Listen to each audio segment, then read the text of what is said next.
I should have known the storm wasn't the real danger. It was the silence, and the way we started looking at each other when we realized something else was with us in that cabin. There were three of us, me, Kelly, and Mark. We weren't close friends, not really. Just co-workers, stuck on a weekend retreat we hadn't wanted. Some corporate team-building nonsense at a rental cabin in the Rockies. The company van was supposed to come back for us Monday morning. But on Sunday afternoon, the blizzard rolled in. By evening, the drifts were taller than the windows, and the power cut out. The cell signal was gone hours earlier. It was just us, a fireplace, and a lantern that was already running low. The first night, we tried to keep spirits up. We roasted the last of the hot dogs over the fire. Mark kept joking about Donner Party rules. Kelly laughed, but she didn't look at him when she did. I stayed quiet. That's the thing about being snowed in. At first, it feels almost cozy, like the world is holding you in place. But then the walls start to feel closer, the shadows heavier. Every sound from outside starts to matter. It was around midnight when we heard it. A knock. Just 3 dull thuds against the front door. Mark froze mid-sentence. Kelly dropped her mug. I remember staring at the door, expecting it to swing open, expecting someone to step through, but nothing followed. Just the wind moaning through the gaps. Maybe a branch, Kelly whispered, but her voice didn't sound convinced. We didn't sleep much that night. The next morning, when the storm should have eased, it only worsened. The windows were sealed with white, the kind of snow that presses and clings, making the cabin feel like a coffin. We couldn't see more than a hand's breadth outside. We tried the radio in the emergency kit. Static. Always static. That's when I noticed something off. The snow by the front door was disturbed, like someone had been standing there for a long time. When I mentioned it, Mark laughed too quickly. Probably an animal, he said, but he didn't meet my eyes. That second night, it got worse. I woke to the sound of Kelly crying. Soft, muffled sobs from the corner.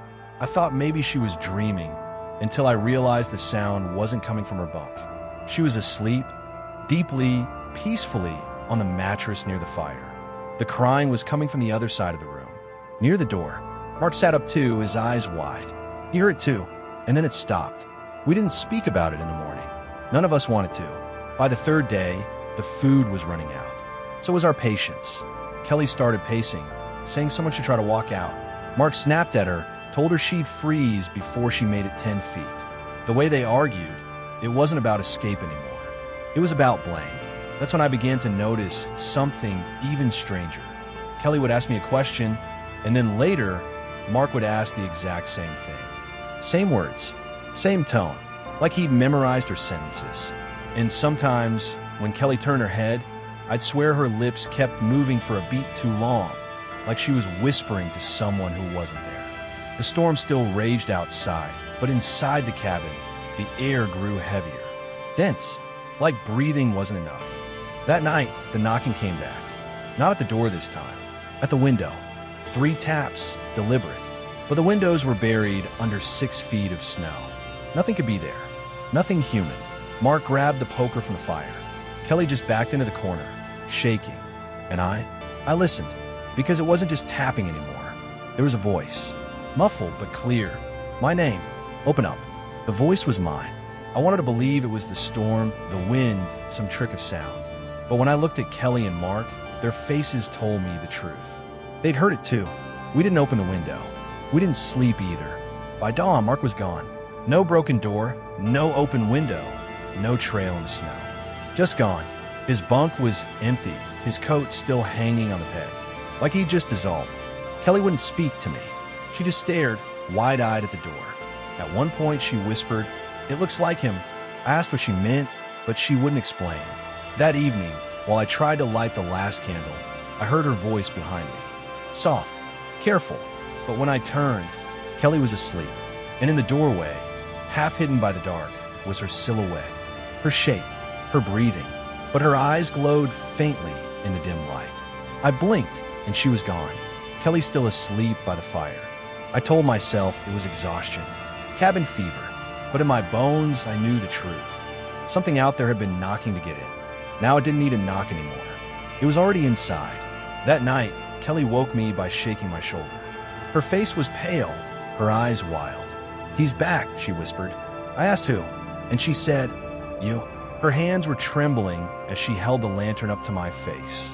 I didn't understand at first, until I saw the shadow on the wall behind me. It didn't match.